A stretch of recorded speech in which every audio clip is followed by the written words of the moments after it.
काल जळगाव येथे भारतीय जनता पार्टीच्या मंत्र्यांनी आणि सर्व आमदारांनी पत्रकार परिषद घेतली।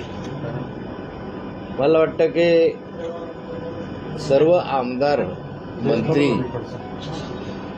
एकत्र येऊन पत्रकार परिषद घेतात ही पहिली वेळ आहे। मला आनंद वाटला असता की ही पत्रकार परिषद शेतकऱ्यांच्या कर्जमाफीविषयी, शेतकऱ्यांच्या प्रश्नाविषयी, जिल्ह्याच्या विकासाविषयी झाली असती तर अधिक आनंद झाला। परंतु नाथाभाऊला टार्गेट करून ही पत्रकार परिषद सर्व आमदारांना घ्यावी लागली आणि इथल्या मंत्र्यांना घ्यावी लागली।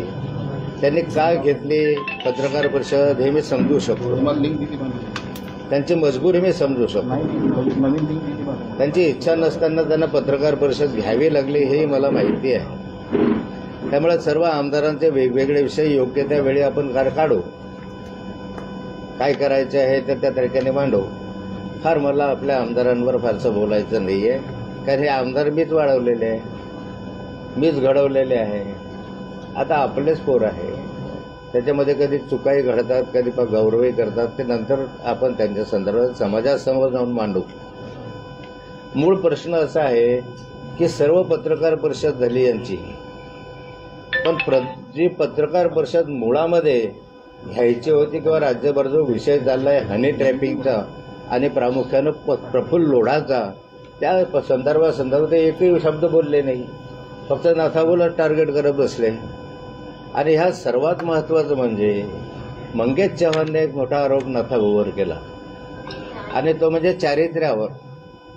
मला जवळपास 1980 पासून तर आजपर्यंत 45 वर्ष झाले मी सक्रिय राजकारणात आहे। भाजपचे काम करतोय, खरेदी विक्रीचा चेअरमन होतो, सहकारी संस्थांचा अनेक वर्ष होतो, जिल्हा बँकेत 25 वर्ष आहे, अनेक ठिकाणी मी नेतृत्व केलेलं आमदारकी म्हणून गिरीश म्हणतो मी 35 वर्षाचा आमदार झालो, मी 36व्या वर्षात आहे। कारण मी विधान परिषद सदस्य असल्यामुळे त्याच्यापेक्षा 1 वर्ष मी जास्त आहे। गिरीश महाजन मंत्री आहे, त्या अर्ध्या खात्याचे मंत्री आहे। मी आतापर्यंत 12 खात्याचा कॅबिनेट मंत्री होतो आणि युती सरकारच्या वेळेस 6 खात्यांचा कॅबिनेट मंत्री होतो, 18 खात्याचा कॅबिनेट मंत्रीपद मी भोगलाय। हे आपले गिरीश भाऊ अर्ध्या खात्याचे कॅबिनेट मंत्री आहे, त्यांना पूर्ण खातं सुद्धा मिळालेलं नाहीये। पण मूळ प्रश्न असा आहे की या ठिकाणी मी आव्हान देतो मंगेश चव्हाणांना की माझ्याविषयी एक छोटीशी जरी गोष्ट असेल तुमच्याकडे पुराव्यानिशी ती समाजासमोर दाखवा। गप्पा काय मारता, समाजासमोर दाखवा। मी राजकारणात निवृत्त होईल, एक शब्द काढणार नाही। बाकी मी असं राजकारणात निवृत्त होणार नाही। मी जनमानसाचा प्रतिनिधी आहे, 45 वर्ष मी जनमानसामध्ये काम केलंय। जनतेचे प्रश्न महाराष्ट्राच्या विधानसभेत प्रकर्षाने मी मांडलेले आहे। शेतकऱ्यांचे, शेतमजुरांचे, साऱ्यांचे प्रश्न मांडण्याची भूमिका मला जनतेने दिलेली आहे। जोपर्यंत मी राजकारणामध्ये आहे तोपर्यंत हे प्रश्न मी मांडणार आहे, भांडणार आहे, काढणार आहे, चालू ठेवणार आहे। नुसतं सर्वांनी काही म्हटलं की तुम्ही वा म्हणून होणार नाही, पण याचे पुरावे द्या, हर आयुष्यातनं राजकारणात निवृत्त होईल। मूळ प्रश्न प्रफुल्ल लोढाचा आहे, मूळ प्रश्न गिरीश महाजनांचा आहे। गिरीश महाजनांचं नाव वारंवार का महिलांच्या संदर्भामध्ये येतं हा माझ्या समोर मूळ प्रश्न आहे। गिरीश महाजनांचं माझं काम कार्यकर्ते म्हणतात गिरीश महाजनांचं नाव घेतं, मी घेतच नाही बाबा। पहिल्यांदा असं आहे की प्रफुल्ल लोढाने गिरीश महाजनांच्या संदर्भामध्ये म्हटलं की याचे सगळे पुरावे माझ्याकडे आहे, जर हे मी बटन दाबलं तर सगळा हिंदुस्तान में टहलका मच जाएगा, असं त्याचा शब्द आहे, माझे नाही आहे। हे गिरीश महाजनांविषयी बोललेला प्रफुल्ल लोढा आहे। मग प्रफुल्ल लोढाने गिरीश महाजनांचंच का नाव घेतलं? दुसरं असं आहे की यामध्ये मागच्याही कालखंडामध्ये गिरीश महाजनांचे एका IAS महिला अधिकाऱ्याचे संबंध आहे असा आरोप मी नव्हता केला, तर अनिल थत्ते नावाच्या एका पत्रकारानं केला होता। पण त्यांनाही गिरीश महाजनांचंच नाव त्या IAS महिला अधिकाऱ्याशी का जोडावं असं वाटलं? तिसरं महत्वाचं असं आहे की महाराष्ट्राच्या विधानसभेमध्ये माननीय अजितदादा पवारांनी विधानसभेमध्ये हे सांगितलेलं आहे। त्याची क्लिप मी तुम्हाला ऐकून दाखवतो, नंतर मग तुमच्याशी बोलता ऐकून दाखवतो क्लिप। आता माझं भाषण होतं, अंकल काकीला सांगितलं, काकी काक्यांच्या बघावं लागेल। आता हा अजितदादांचा महाराष्ट्राच्या विधानसभेमधला काय म्हणतात भाष्य आहे. त्यांनी गिरीश महाजन त्यावेळेस त्यांना मधून बोलत होते त्यावेळेस अजितदादांनी याच्यामध्ये म्हटलेलं आहे, काका बसा गुपचूप, नाही तर मला काकीला सांगावं लागेल तुमच्या मागे किती काकी आहे. मग किती काकी आहे ते गिरीश अजित पवारांनी का म्हटलं असं, की गिरीश भाऊंच्या काकीशिवाय आणखी किती काकी आहे. हे तर मी म्हटलं नव्हतं, अजितदादांनी म्हटलं. काल अजितदादा म्हणाले की पुरावा द्या. आता पुरावा द्यायची दादा गरज काय, तुम्ही स्वतःच बोललेलं नाही, तेवढे पुरावे तुम्ही शोधायचे. हा प्रफुल्ल लढा हा तुमच्या ताब्यात आहे, माझ्या नाही आहे. तुमच्या ताब्यामध्ये हा प्रफुल्ल लोढा आहे. त्या प्रफुल्ल लोढाच्याकडून माहिती काढण्याचा प्रयत्न तुम्ही करत आहात. माझा तर मागच्या वेळचा डाव केला मी की याचं प्रफुल्ल लोढाकडनं जी माहिती जमा करते त्याच्यामध्ये जर मंत्र्यांचे काही असतील तर ते बाहेर येण्याची शक्यता नाहीच. सरकार हा प्रकार करता येते तिथं दडपण्याचा प्रकार करत आहे. म्हणून काल जे आमच्या खोडपे सरांनी विनंती केलेली आहे तीच मी परत सांगतो की प्रफुल्ल लोढाचे नार्को टेस्ट करा, सारं दूध का दूध पाणी का पाणी समोर येईल, त्याचे नार्को टेस्ट करा ना तुम्ही. मग या संदर्भामध्ये मूळ विषय घेऊन प्रफुल्ल लोढांचा विषय सोडून, हनी ट्रॅपच्या संदर्भामधलं सोडून, नाशिकचा हनी ट्रॅप आहे, ठाण्याचा हनी ट्रॅप आहे, या संदर्भात आपल्या अंधेरीचा हनी ट्रॅप आहे, पुण्याचा हनी ट्रॅप आहे. हनी ट्रॅप हा विषय आहे ना, त्याच्याविषयी बोलत जा ना. त्याची चौकशी काय झाली, त्याच्यामध्ये समोर काय आलं, किती मुलींचे नावं समोर आले, किती अधिकाऱ्यांचे नावं समोर आले. हा तुमच्या ताब्यात माणूस आहे ना, त्याचा शोध तुम्ही घ्यायचा ना, आम्ही कशाला त्याच्यामध्ये हे पडायचं आहे. मग त्या संदर्भामध्ये त्याचे नार्को टेस्ट करत त्याच्यावर 3 गुन्हे दाखल आहे. तुम्ही वारंवार गिरीश महाजनांनी चॅलेंज केलं, त्यांनी माझ्या मुलाच्या संदर्भामध्ये हा हत्या आहे का खून आहे का त्या संदर्भात आत्महत्या आहे वगैरे वगैरे प्रश्न उपस्थित केले. मी आजही चॅलेंज सांगतो, मी मला खालच्या स्तरावर बोलता येईल मंगेश महाजनसारखं, काय म्हणतात त्या मंगेश कोण आहे तो त्याच्यासारखं, पण मी चॅलेंज अजूनही करतो गिरीश महाजनांना. तू वारंवार मुलाच्या संदर्भामध्ये बोलतो, खोटं बोलतो, तुला खोटं बोलण्याची सवय आहे आणि त्या माध्यमातून जर म्हणतोय तर मी तुला चॅलेंज करतो, असेल खरी ताकद तुझ्यामध्ये तर मुलाच्या खुनाच्या संदर्भातले सीबीआयची चौकशी करा. ते आव्हान स्वीकारायचं म्हणजे हा प्रश्न सुटला, आपण मिटेल कसा. सीबीआयची चौकशी करा, सत्य जनतेसमोर भ्रम का पसरवत आहात. पुरावा द्या. नाथाभाऊ म्हणतो पुरावा द्या, तुम्ही म्हणता पुरावा द्या, मग तसे पुरावे द्या ना तुम्ही पण, की नाथाभाऊच्या चारित्र्यावर पुरावा द्या एखादा पुरा. मी तर राजकारणात नाही, आयुष्यभर मी जपलाय आणि मी गप्पा केल्या आहेत, तासन तास गप्पा केल्या आहेत. गुलाबी गप्पा नाही केल्या, गप्पा केल्या, पण माझ्या मुलींशी केल्या. दुसऱ्याच्या मुलीशी नाही किंवा दुसऱ्याच्या बायकोशी नाही गप्पा केल्या, माझ्या मुलींशी मी गप्पा केल्या. तुम्ही कशाची गप्पा केल्या सगळ्या जनतेला माहिती आहे. आणि मग दुसरा प्रश्न आणखी माझा चॅलेंज, तर ते दुसरं माझं स्वीकारावं. माझी 5 वेळा माझ्या प्रॉपर्टीची चौकशी झाली. 2 वेळा इन्कम टॅक्सने केली, 2 वेळा अँटी करप्शनने केली, 1 वेळा ईडीने केली. 5 वेळा झाली. सर्व चौकशी बरोबर आहे, योग्य आहे, कायदेशीर आहे अशा स्वरूपाचं त्यांनी मला सर्टिफिकेट दिलेलं आहे वारंवार. या सर्टिफिकेट म्हणजे आमचं सीएकडे कळवलेलं आहे वारंवार या संदर्भात. आता माझा प्रश्न जो आहे की तुमची प्रॉपर्टी मी देतो आणि मी सांगतो तुम्हाला, तुम्ही जरा सरकारला सांगे हो नाथाभाऊचं आव्हान मी स्वीकारलंय, माझ्या प्रॉपर्टीची चौकशी करा. हो न्याय द्या, पाण्याची का पाणी, दूध का दूध. आहे का ताकद तुमच्यामध्ये कुठून प्रॉपर्टी आली का हे स्वीकारत का रे. विषय वेगळे सोडून देता आणि या विषयाच्या संदर्भात जे तुम्ही विचारलेले माझ्या प्रॉपर्टीचे प्रश्न आहे ते तर निकाली लागले. त्याचं सर्टिफिकेट मला मिळाले, ईडी सारख्याने दिलं, इन्कम टॅक्सने दिलं, आणखी कोण आहे या जगामध्ये मोठं सर्टिफिकेट द्यायला. मग तुमचं का नको घ्यायला, तुम्ही द्या ना, स्वीकारा नाही ते. हो माझ्या प्रॉपर्टीची चौकशी करा. माझा बाप माझे सन्माननीय पिताश्री हे शाळा मास्तर होते, त्यांच्या पेन्शनवर मी जगत होतो. माझा काहीही उद्योग नाही. आजही गिरीश महाजनचा काहीच उद्योग नाही, काही नोकरी आहे, व्यवसाय आहे, काही नाही आहे. माझा काही उद्योग नाही आहे, माझ्याकडे कुठलंही उत्पन्नाचं साधन नाही आहे. तर कोट्यावधी रुपयाची प्रॉपर्टी माझ्याकडे, याची खुली चौकशी करा असं आव्हान स्वीकारा. गिरीश महाजनवर एक शब्द मी बोलणार नाही, बस. तुम्ही जे बोलले त्याचं आव्हान स्वीकारत जा. तिसरं असं आहे की या संदर्भामध्ये जे तुम्ही काल मुद्दे काढले त्या मुद्द्याच्या संदर्भामध्ये आमदारांनी काढले. मी आमदाराविषयी फार बोलत, मी एका ओळीत सांगतो. माननीय राजदादा, तुम्हाला मजबुरीने बोलावलेलं ही गोष्ट खरी आहे, पण तुम्हाला राजकारणात कुणी आणलं? तुम्हाला नगरसेवक कुणी केलं? म्हणजे शिफारस कुणी केली?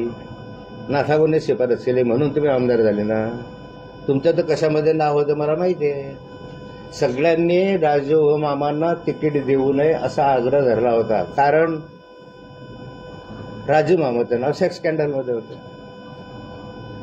तरी मी म्हटलं चुकीचं आहे, खोटं आहे, मी खात्री केलेली आहे, राजू मामाला तिकीट दिलं पाहिजे म्हणून तिकीट दिलं राजू मामा तुम्हाला. आदरणीय संजय सावकारे साहेब, नाथाभाऊने आणलं या ठिकाणी म्हणून तुम्ही आज मंत्री साहेब भाजपचे. आणि हा अमोल तर अजून छोटा, त्यांना माहिती नाही की त्याच्या वडिलांसाठी मी किती खस्ता घातलेला आहे, किती मेहनत केलेली आहे. अगदी मरेपर्यंत मी होतो तुझ्या वडिलांकडे. मरायच्या वेळेस इंजेक्शन पाहिजे होते करोनाच्या संदर्भात, ते इंजेक्शनसाठी धावपळ रात्रभर केली. ज्यावेळेस हरिभाऊचा जीव गेला त्यावेळेस त्या क्षणाला मी इंजेक्शन आणून दिलं होते ना. एवढं प्रेम माझं होतं, तुला बोलायचं काय अधिकार आहे रे? आमच्या जीवावर तुम्ही सगळेचे सगळे मोठे झाले आणि म्हणजे नाथाभाऊनं केलं, तुम्हाला पक्षानं केलं. अरे नाथाभाऊ होता पक्षाच्या बरोबर, मला मान्यच आहे की पक्षामुळे मी मोठा झालो, पक्ष माझ्यामुळे मोठा झाला. आणि पक्ष जो मोठा झाला, पक्षाविषयी मी कधीही आजपर्यंत, तुम्ही पत्रकार आहात, भारतीय जनता पार्टीविषयी मी कधीही वाईट बोललेलो नाही. माझा आला तो व्यक्तिगत प्रश्न आला, मी त्या संदर्भात व्यक्तिगत बोललो असेल, तर भाजपविषयी किंवा भाजपच्या वरिष्ठ नेत्यांविषयी एक शब्दानं आजपर्यंत बोललो असेल तर थोबाडीत मारा माझ्या. तुम्ही का अंगावर येता पक्ष म्हणून? या जिल्ह्यामधल्या साऱ्या पक्षातल्या साऱ्या लोकांना जे पूर्वी होते, जे जुने आहे, जे आता नवीन ते सोडून द्या, त्या जुन्यांना सगळ्यांना माहिती आहे ना नाथाभाऊचं योगदान कसं आहे. मी म्हणतच नाही की नाथाभाऊने केलं, मग उद्या असं म्हणावं लागेल की नाही मोदींनी काय केलं आहे, पक्षाने केलेलं आहे, फडणवीसने काय केलं आहे, पक्षाने केलेलं आहे, मुंडेंनी काय केलं आहे, पक्षाने केलेलं आहे, फडणवीसांनी काय केलं आहे, पक्षाने केलं आहे, भाऊसाहेबांनी काय केलं आहे, पक्षाने केलं आहे. तुम्ही जर असं म्हणत असाल तर त्या पक्षाच्या विस्तारासाठी आम्ही घाम गाळायला आहे ना. आणि म्हणून पक्षाने आम्हाला दिलाय ना, आम्हाला कमी दिला नाही पक्षाने, आम्हाला कमी दिलं नाही पक्षाने, पण त्या पक्षाच्या विस्तारासाठी आम्ही मेहनत केली. उद्या नाथाभाऊ म्हणतो मी केलं असं नाहीच आहे. सरकारच्या माध्यमातून मी केलं. विकासावर जर यायचं असेल, तुम्ही काल विकासावर बोललात, तर विकासावर यायचं असेल तर या जिल्ह्यामध्ये जो काही विकास दिसतो इरिगेशनचा, तो नाथाभाऊने या ठिकाणी तापी सिंचन विकास महामंडळ स्थापन केलं म्हणून धरणं झाले. आधी गिरीशच्या मतदारसंघाचे अलीकडे जे धरणं झाले असतील, एक सुद्धा धरण गिरीश महाजनने केलेलं नाही, एक सुद्धा. सारे धरणं जे आहेत ते नाथाभाऊने मानले, नाथाभाऊने मंजुरी दिली. या ठिकाणी तुम्ही वाघूर धरण म्हणतो आपण, वाघूर धरणाच्या संदर्भात वाघूर धरण आमच्या कालखंडामध्ये झालं म्हणून जळगाव शहराला पाणी आलं. जळगाव मधल्या प्रत्येक तालुक्याला आयटीआय नाथाभाऊंच्या कालखंडामधला निर्णय आहे. जळगावचं शासकीय इंजिनियर नाथाभाऊंच्या कालखंडातला निर्णय आहे. जळगावला कृषी महाविद्यालय म्हणजे शासकीय कृषी महाविद्यालय नाथाभाऊंच्या कालखंडामध्ये झालं. अनेक प्रकल्प माझ्या कालखंडामध्ये सरकारच्या मदतीनं मी केले, पण नाथाभाऊ होता म्हणून तापी महामंडळ झालं नाकारता येईल का? गिरीशभाऊ होता म्हणून काय झालं? तू तर अर्ध्या खात्याचा मंत्री आहे ना, अर्ध्या खात्याचा मंत्री आहे, तुझ्याकडे लोडे वेळी आहे. एवढासा लोड आहे फक्त एका महामंडळाचा, 1-2 महामंडळाचा. या महामंडळामध्ये प्रगती करून दाखवा तुम्ही. माझ्याकडे तर 16 खाते असताना सुद्धा मी कारभार सांभाळत होतो. अर्ध्या खात्याचं असताना काय आणलंय विकासाच्या दृष्टीनं? कुठे गेला टेक्सटाईल पार्क? 2016च्या महाराष्ट्राच्या विधानसभेच्या याच्यामध्ये टेक्सटाईल पार्कचा उल्लेख मी केला होता. कुठे? कोणता प्रकल्प या मंत्र्यांनी आणि या आमदारांनी या जिल्ह्यात एक मोठा प्रकल्प आणलाय सांगा. मेडिकल कॉलेज अजून परवानगी नाही आहे बरं, त्या जागेंचे वगैरे भानगड चालू आहे, त्या विमानतळाची भानगड चालू आहे, पण विनाकारणचं काम चालू आहे. मी त्याच्यावर जात नाही, झालं पाहिजे अशी माझी इच्छा आहे. पण मला सांगा की एवढे मंत्री एकत्र येतात, एक प्रकल्प सांगा. हो नाथाभाऊ, तू काय सांगतोय की वाघोरचं धरण बांधलं, अंजनीचं धरण बांधलं, गुडचं धरण बांधलं, 40गावचे सगळे धरणं बांधले, सगळे धरणं त्या कालखंडात मंजुरी दिली. आम्ही हे केलंय, एक धरणाची मंजुरी दिली आणि एक धरणाचं काम पूर्ण करून दाखवलं असं म्हणून दाखवा बरं. अर्ध्या खात्याचे मंत्री आहे ना तुम्ही, तुमचा तर पूर्ण अधिकार आहे. विकासावर काय बोलू शकता नाथाभाऊ समोर? विकास, अरे अगं महाराष्ट्राचा विकास नजरेसमोर ठेवला आम्ही की एखाद्या 40गावचा किंवा एखाद्या सुरवाडीचा किंवा एखाद्या जामनेरच्या मतदारसंघाचा नाही केला. माझ्या दृष्टीनं अख्खा महाराष्ट्र होता आणि महाराष्ट्राच्या विकासाच्या दृष्टीने मी कधीमध्ये हे करणार नाही. माझा आवाज दडपण्याचा प्रयत्न करू नका. मी कधी कुणासमोर झुकलेलो नाही आहे, झुकणार पण नाही आहे, आणि मी शेवटापर्यंत जाणारा माणूस आहे. तुम्ही थांबा, विषय शेवटापर्यंत नेणारा मी माणूस आहे. पशु महाविद्यालयाचं काय झालं? मंजूर पशु महाविद्यालय. इथे शासकीय ॲनिमल हजबंडरीचं पशु महाविद्यालय मंजूर आहे. का नाही होत आहे? वरणगावचं पोलीस प्रशिक्षण केंद्र गोपीनाथ मुंडेंच्या कालखंडात मंजूर होतं. आतापर्यंत ते आता SRPचं केलं, ते झालं नाही अजून. 30-30 वर्ष प्रकल्प पूर्ण होत नाही. 25-25 तुम्ही काय करता मंत्री आमदार या ठिकाणी? त्याच्यासाठी काय एकत्र येत नाही? जळगाव जिल्ह्यामध्ये केळीचं नुकसान झालं, त्याच्यासाठी काय एकत्र झाले नाही? या धरणांसाठी पूर्ण पैसा मिळावा म्हणून काय एकत्र झाले नाही? एकत्र कर्जमाफी करावी सरकार शेतकऱ्यांचं का नाही झालं तुम्ही एकत्र? बोंबला ना एकटा नाथाभाऊ बोंबलत राहतो विधानसभेमध्ये. शेतकऱ्यांचे प्रश्न फक्त आपल्या जिल्ह्यातल्या माध्यमातून नाथाभाऊंनी मांडले, संपूर्ण महाराष्ट्राचे कर्जमाफीच्या वगैरे. तुमचा आवाज का दडपला गेला त्या ठिकाणी? का बोलले नाही शेतकऱ्यांच्या विषयी, शेतमजुरांच्या विषयी? रेमंड कामगार अर्धयानं काढून टाकले, ते एका लेवा समाजाचे होते म्हणून काढले ना तुम्ही. सामाजिक दृष्टिकोन मी कधीही ठेवला नाही, मी कधीही समाजावर बोललो नाही. पण एका समाजाच्या नेत्याला टार्गेट करण्याचं काम तुम्ही करता, ते यासाठी त्या समाजाचा नेता गेल्यानंतर यांना सगळ्याच्या तिकडे रान मोकाट होईल, मग काहीतरी बेछूट आरोप करायचे. म्हणून या ठिकाणी कथा मी धर्म जात पंथ हे कधी आयुष्यात मानलं नाही. माझ्यासमोर विकास हे ध्येय राहिलेलं आहे आणि नेहमी विकासाच्या दृष्टीनं मी भांडलेलो आहे. हे काम माझं पुढेही मी चालू ठेवणार आहे. अशाच ठिकाणी मला फार बोलायचं नाही यावेळेस, पण मी एवढंच सांगणार आहे या ठिकाणी की गिरीश भाऊंनी माझे चॅलेंज स्वीकारावे. जा स्वतःच्या प्रॉपर्टीची चौकशी करायचं चॅलेंज स्वीकारा. जा मुलाच्या याच्यातली CBI चौकशी करण्याचं चॅलेंज स्वीकारा. जा त्या ठिकाणी प्रफुल्ल लोढाचे नार्को टेस्ट करायचं चॅलेंज स्वीकारा, जे आमच्या काय म्हणतात खोडपे सरांनी काल मागितली. तसे स्वीकारायला चॅलेंज. का मागे पडताय, का पळ काढताय? त्यावेळेस आमदारांना जमा करून आमदारांनी एकत्रित मागणी करणं. हो नाथाभाऊ काय बडबड करतोय? खरा गिरीश महाजनच्या प्रॉपर्टीची चौकशी आमची सर्वांची मागणी आहे. तुमच्यात हिंमत करा. नाथाभाऊच्या वारंवार खोटं बोलून जनतेला दिशाभूल करायचे, भ्रमनिराश करायचा, हे आम्हाला मान्य होणार नाही. मी शेवटापर्यंत जाईल, तुम्ही मला वेळ द्या. तुम्ही एक वेळ कॉमेंट वाचा. हे काय बोलता याच्यावर कॉमेंट वाचून दाखवा तुम्हाला. इतक्या घाणेरड्या कॉमेंट्स आहेत त्याच्या संदर्भातल्या की तुम्हाला वाचून दाखवणं सुद्धा अवघड. त्यांनी नुसत्या त्यांच्या बोलण्यावरच्या कॉमेंट्स फक्त वाचावं, फक्त कॉमेंट्स वाचा. माझं बोलणं काहीच नाही आहे. त्यांच्या बोलण्यावरच्या ज्या कॉमेंट्स आलेल्या आहे त्या कॉमेंट्स, हे बघ ह्या कॉमेंट्स आहे तुमच्यात देतो. ह्या कॉमेंट्स एवढ्या मोठ्या प्रमाणावर कॉमेंट्स आहेत, मी तो देतो. त्याच्यामध्ये महाजन म्हणाले त्याच्या मुलाची खुनकी आत्महत्या, एकनाथ खडसेंचा थेट चॅलेंज आहेत काय म्हणाले. कॉमेंट बघ, लोक त्याला सांगताय कॉमेंट बघ काय लोक म्हणतात ते. रवींद्र कदम खडसे साहेबांवर अशा प्रकारचे आरोप लावणं म्हणजे गिरीश महाजन किती खालच्या स्तराला जाऊ शकतात हे त्यांनी दाखवून दिलं. मुंडे खडसे यांनी हा पक्ष राज्यात चांगल्या पद्धतीने वाढवला, पण त्यांच्या वृक्षाला या गिरीश महाजनसारखे विषारी फळं देखील लागले. कोणतंही पान हा बोलतो आणि लगेच मूर्ख म्हणतो की ते खालच्या पातळीवरचा आहे. हा गिर्या मूर्ख आणि बेअक्कल आहे. हे कोणतंही पान काढा तुम्ही याच्याविषयी. या पानावर हे अशा आहेत की चमच्याचा चमचा नाथाभाऊ मंगेश चव्हाणच्या बापाच्या वयाचा माणूस, मंगेश चव्हाणांच्या बापाच्या वयाचा माणूस आहे. संयमित भाषेत एकमेकावर टीका जरूर करावी, मात्र भाषेची मर्यादा बाळा. म्हणजे एकनाथ खडसेने आईचं दूध पाहिलं असेल तर असे मंगेश चव्हाण सर्वच आईचं दूध पिऊन मोठे झालेले आहे, कुत्रीचं दूध पिलेले नाही.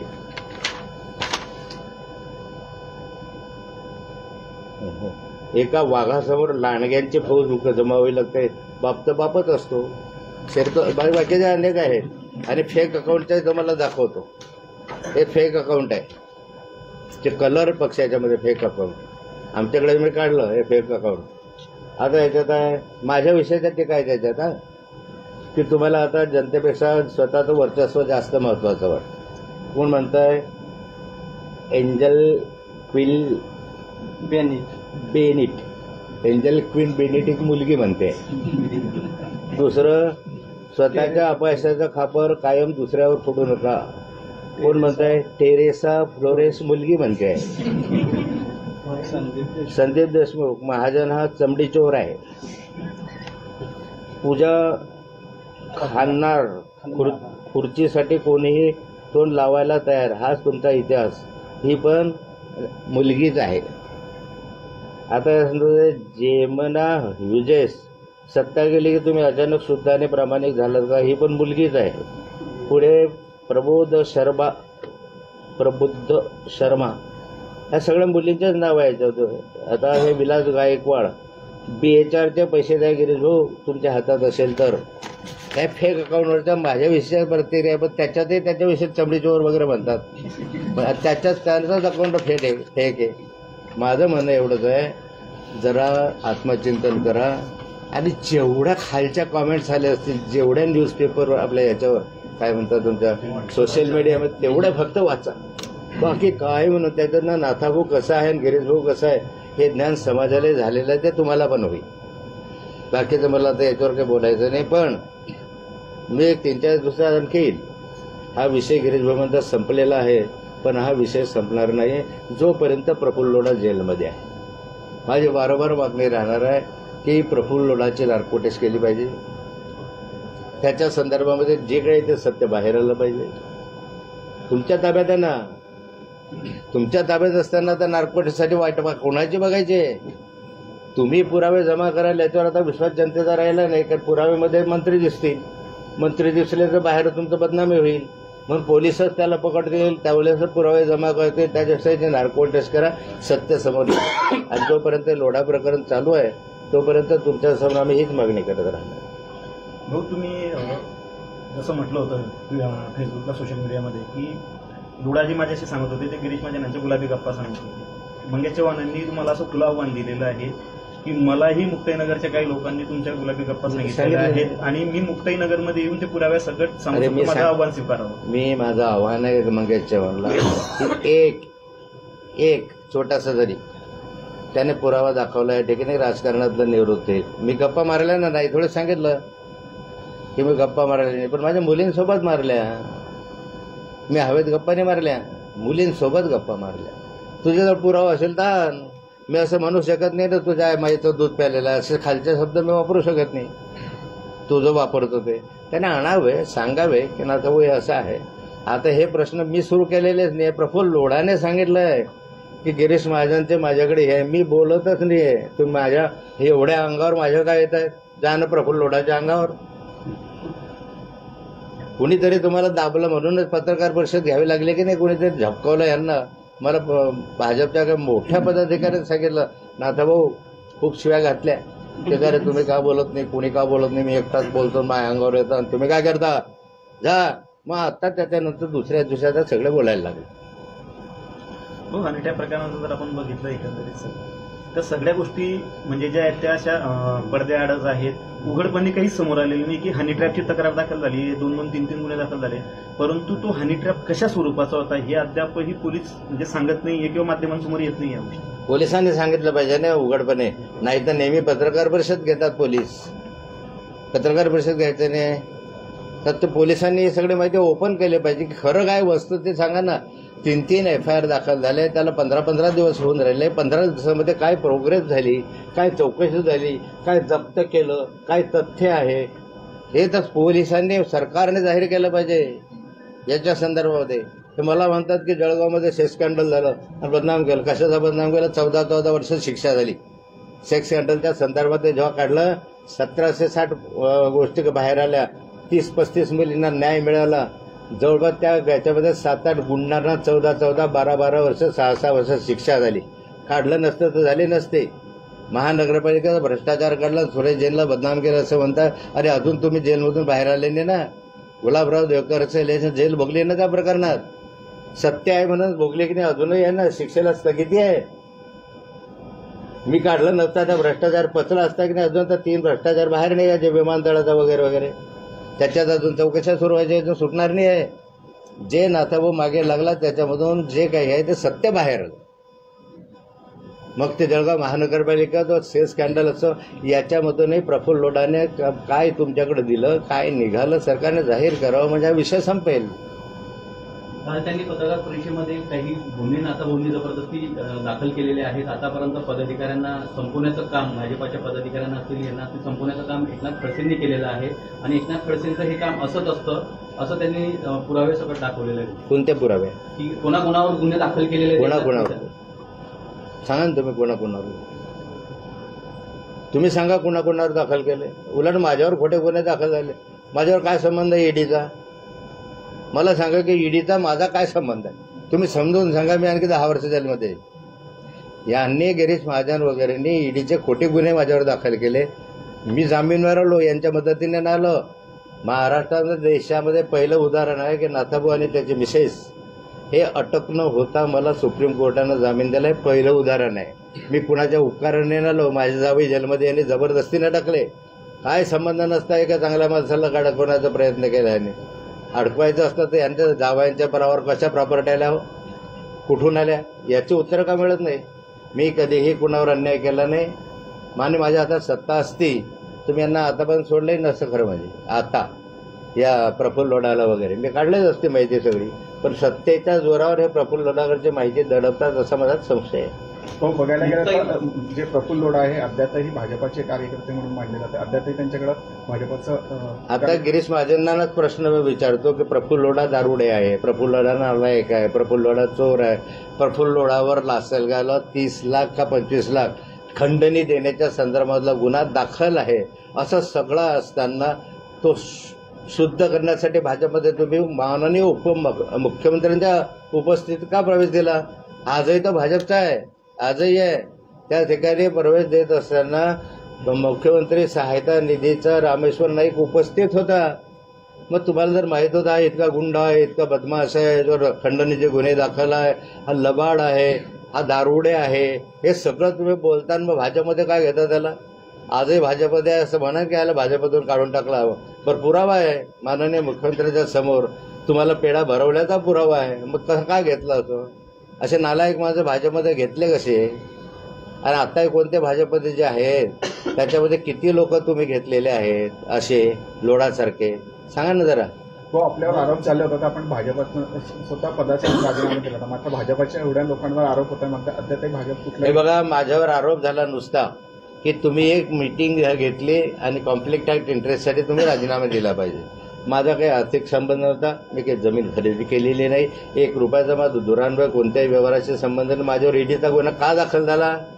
की मी कॉन्फ्लिक्ट ऑफ इंटरेस्ट करायला तुम्हाला घेतला. नैतिकतेच्या आधारावर तुम्ही राजीनामा दिले पाहिजे. मला वरिष्ठांकडून फोन आला, नैतिकतेच्या आधारावर तुम्ही मी विचारलं कशासाठी? नहीं बोला आपका नाम आ गया कॉन्फ्लिक्ट ऑफ इंटरेस्ट में, अच्छा नहीं है, पार्टी के लिए पार्टी बदनाम हो जाएगी, आपको राजीनामा देना. मी अर्ध्या मिनिटात राजीनामा देऊन मोकळा झालो मंत्रिपदाचा. पण आता जर चित्र पाहतोय तर भाजपमधले जेवढे काही दिसत असतील तुम्हाला ते कसे आहेत हे तुम्हाला माहिती आहे की आता ज्यांच्यावर ईडीच्या कारवाया झाल्या, ज्यांच्यावर 70,000 कोटी भ्रष्टाचाराचा आरोप मी आणि देवेंद्र फडणवीस साहेबांनी केला, ज्या विखे पाटलांवर आम्ही ईडी बीडीचे गुन्हे दाखल केले, सरनाईकांवर ईडीचा गुन्हा दाखल झाला, किती नावं घेऊ तुम्हाला? हे सगळे पवित्र झाले ना. फक्त नागपावचा पवित्र होता ज्याने कॉन्फ्लिक्ट ऑफ इंटरेस्ट खाल्ले. द्या ना राजीनामे. एवढे आरोप होत आहे तर रमीचा आरोप होता का राजीनामा देत नाही? आता नैतिकच्या आधारावर गिरीश भाऊ तुम्ही पण राजीनामा द्यायला पाहिजे ना. नंतर या कामावर शुद्ध झाल्यानंतर अथावर दिलाच की नाही राजीनामा? मग हे चॅलेंज स्वीकारत जा. अशा फालतू काय गोष्टी सांगता? 45 वर्ष राजकारणात मी आहे. अरे तुम्ही 35 वर्ष आमदार आहे, मी 36 वर्ष राहिला. तुम्ही अर्ध्या खात्याचे मंत्री आहे, मी 18 खात्यांचा कॅबिनेट मंत्री राहिलेलो. तुम्ही तर अर्ध्याच खात्याचे मंत्री आतापर्यंत. पुरं खातं सुद्धा नाही मिळालं नाही यावेळेस. एक महामंडळ हो गया कॅबिनेट. एकनाथ खडसेंनी थेट हा आव्हान आहे का आपला? गिरीश महाजनांना थेट हा आव्हान आपलं राजीनामा? नाही, माझं काही आव्हान नाही. माझं ते आव्हान सांगितलं मी तुम्हाला सांगितले वारंवार. ते मी सांगितले तेच आव्हान त्याने स्वीकारावे आणि त्यांना सांगा स्वीकारा तुम्ही.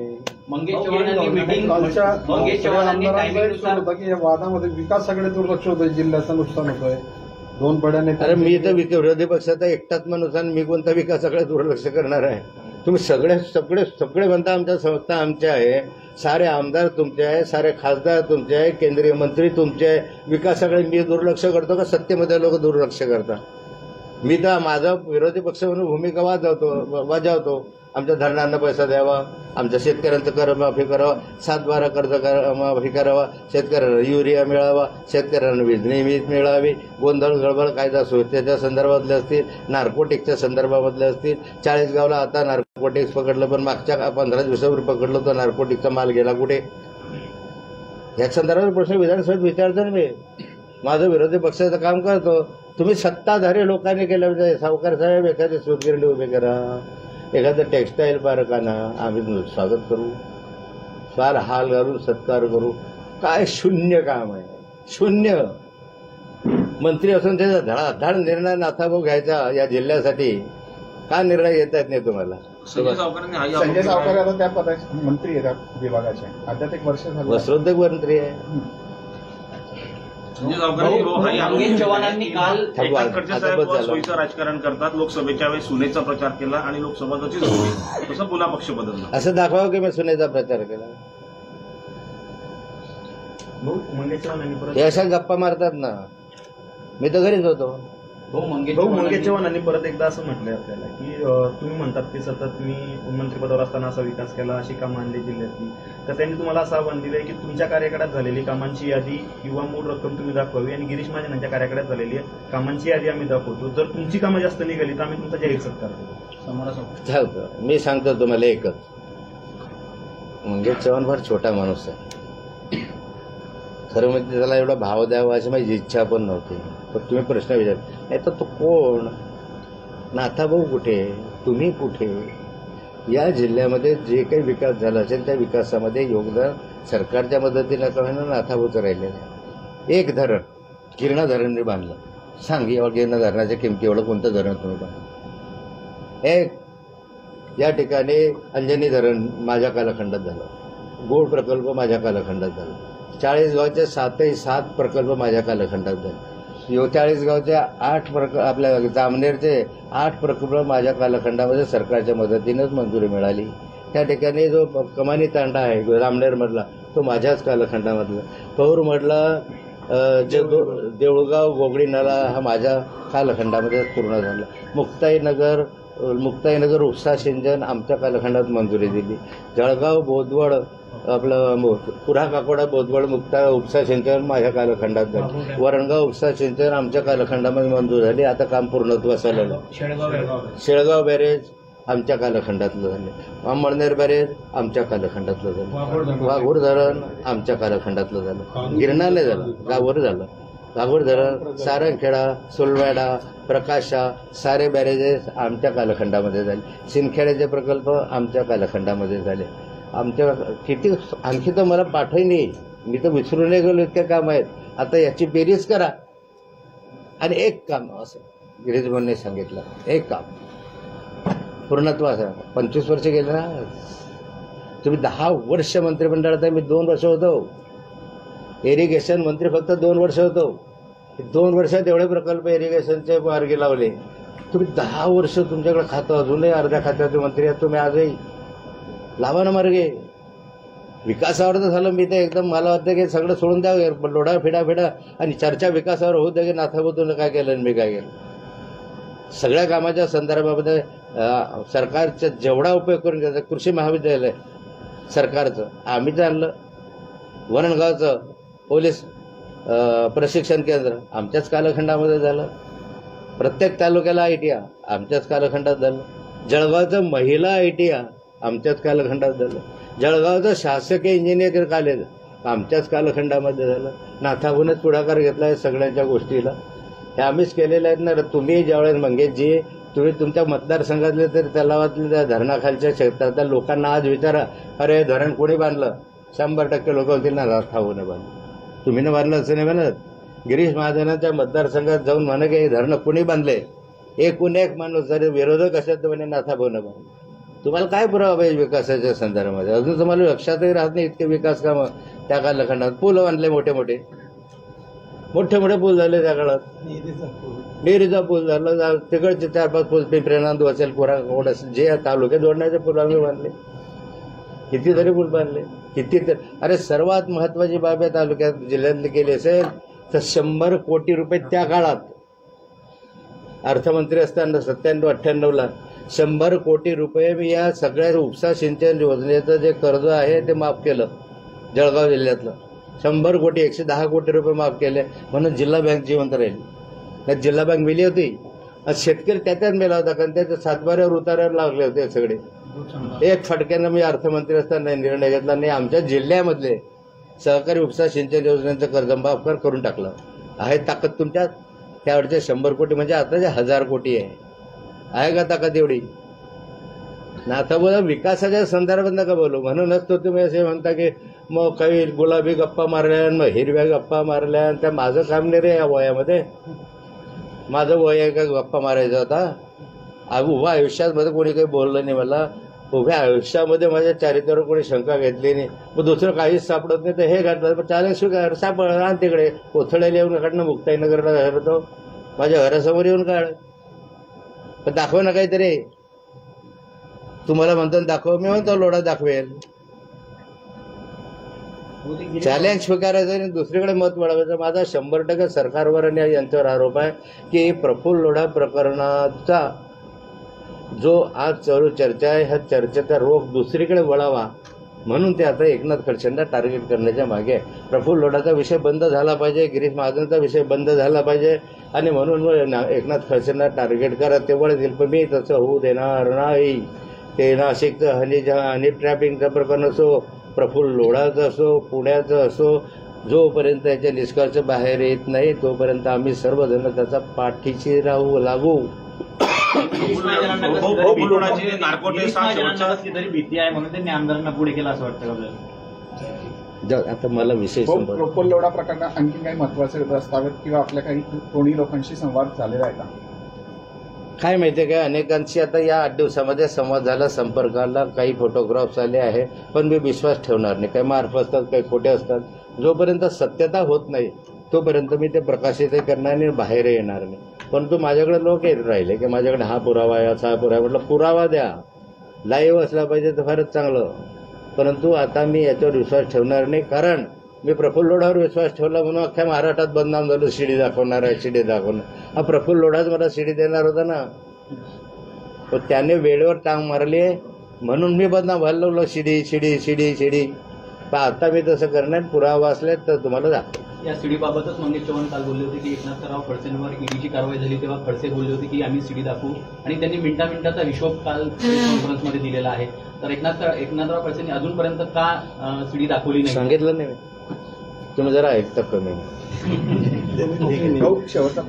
त्याच्यामध्ये चला आता ते लाईव्ह चालू आहे, भरपूर वेळ लाईव्ह चालू आहे त्यांचं. भाऊ शेवटचा प्रश्न मंगेश चव्हाण यांनी आपल्यावर आरोप केला होता की आपण वेगळं घेतात, आपली सुनबाई वेगळी घेतला, आपला मुलगा वेगळे घेतात.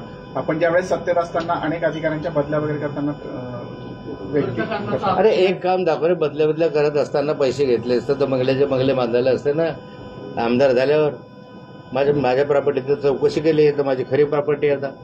असे पैसे घेतले. मी 5-5.5 हजार लोकांना या ठिकाणी सरकारी नोकऱ्या दिल्या प्रकल्पग्रस्त म्हणून.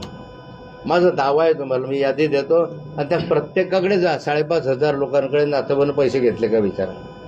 किंवा जळगाव जिल्हा यावळा, जळगाव जिल्हा सांगू शकेल तुम्हाला 40 वर्षामध्ये नाथाभाऊंना किती पैसे दिले. तू काय सांगतो पैसे घेतले, पोरीने घेतले, बापाने. जळगाव जिल्ह्यातले नागरिक सांगते ना 40 वर्षात मी सरकारी नोकऱ्या शेकडून दिल्या. तुम्ही एक दिलेली नाहीये. एक मी यादी प्रकाशित केली होती माझ्या निवडणुकीत 5.5 हजार लोकांची. आणि त्या 5.5 हजार लोकांनी मी आव्हान दिलं होतं निवडणुकीत त्या 5.5 हजार लोकांना भेटा आणि यांच्याकडून 1 रुपया घेतला असेल तर नाथाभाऊला मत देऊ नका असं माझं चॅलेंज होतं त्या काळात. असे दिले असतं त्या एवढ्या प्रॉपर्ट्या झाल्या असत्या काय. कोट्यावधी रुपयाच्या धरणाच्या क्षेत्रातल्या जमिनी घेतल्या, याच्यातल्या घेतल्या आणि मग चॅलेंज का नाही स्वीकारत की आम्ही हो याच्याकडून चौकशी करू. द्या ना चॅलेंज. मी सांगतो की ईडीकडून करायला लावा, इन्कम टॅक्सकडून करायला लावा. कुठून आले रे पैसे. मंगेशजी तुमचा काय व्यवसाय होता ते सगळ्या दुनियाला माहिती आहे. मी तुझ्यावर बोलायचंच नाही मला. 40गावमध्ये 60 कोटीचा ड्रग्ज सापडलाय काल. चला 40गावमध्ये 60 कोटीचा ड्रग्ज सापडलाय काल. माझा आता मी प्रश्न सांगितला की 40गावमध्ये 60 कोटीचा ड्रग्ज सापडला. आता हा दिल्लीहून आला आणि 40गावला सापडला. बरोबर आहे ना तुमचं. कोणाला सापडला नाही तो मागे दिल्लीपर्यंत ट्रॅफिक पोलीस कुणालाही नाही, फक्त 40गावला सापडला. मागच्या वेळेस ड्रग 3 वेळा आले. घोटका आला तो 40गावला सापडला. गुटखा पण चाळीसगावला. मागच्या वेळेस ड्रग्स आले ते चाळीसगाव कनेक्शन होतं. हे चाळीसगावला आहे काय असं? आता काल परवा सुटलं, मग बरंच पकडलं, चांगली गोष्ट आहे, आनंदात स्वागतच केलं पाहिजे. पण मागच्या कालखंडात आता अगदी अलीकडच्या काही दिवसापूर्वी जे ड्रग पकडले त्या ड्रग मधला माल गेला कुठे? सांगा ना, कुठे गेला? पोलिसांनी हे पकडला एवढं दाखवलं, पण ड्रगचा माल गेला कुठे? तो गायब झाला. त्याला चाळीसगावला जसे प्रकार का घडत आहेत, मोठ्या मोठ्या प्रमाणावर 60-60 कोटीचं कुछ तो कनेक्शन चाळीसगाव में है. बाबू, शेवटचा प्रश्न आहे. अजित पवारांनी आज हिंजवडीमध्ये पाहणी केली आणि त्यावेळेस त्यांनी सांगितलं, अरे आता याचं वय दिवस डायव्हर्ट बस झाला तर जय महाराष्ट्र